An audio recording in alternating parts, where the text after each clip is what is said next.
ত্রিপুরার গোমতী জেলা ভিত্তিক রান্না প্রতিযোগিতা অনুষ্ঠিত হয় জেলা শিক্ষা দপ্তরের উদ্যোগে। বিভিন্ন বিদ্যালয়ের মিড ডে মিলের কর্মীদের মধ্যে হয় এই প্রতিযোগিতা।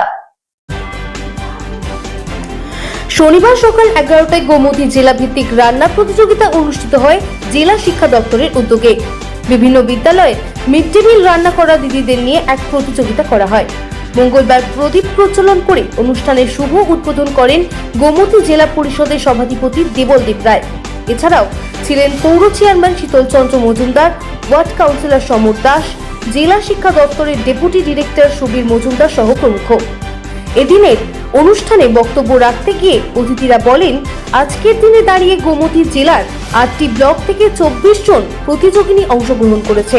প্রথমে ব্লক স্তর, পরে জেলা স্তর, পরবর্তী সময় রাজ্য স্তরে এই প্রতিযোগিতা অনুষ্ঠিত হবে।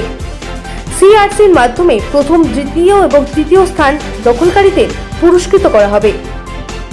বিভিন্ন বিদ্যালয়ের ছাত্রছাত্রীরা যাতে মিড ডে মিল খাওয়া থেকে মুখ ফিরিয়ে না নেয়, তার জন্য বিভিন্ন সময় বিভিন্ন রকম ভাবে রান্নাকে আরো উন্নততর রান্নায় পরিণত করার জন্য এই ধরনের প্রতিযোগিতায় অংশকারীদের মধ্যে ব্যাপক উৎসাহ উদ্দীপনা লক্ষ্য করা যায়। ব্যুরো রিপোর্ট, প্রান্তিক নিউজ নেটওয়ার্ক।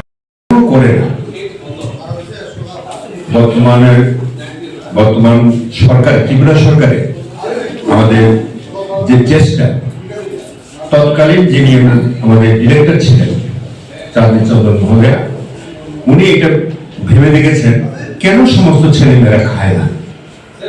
কাজেই খাওয়ার রান্নার মধ্যে কোথাও একটা বেশকম থাকে, এই জন্য তাদের রুচিসম্মত হয় না বলে খায় না।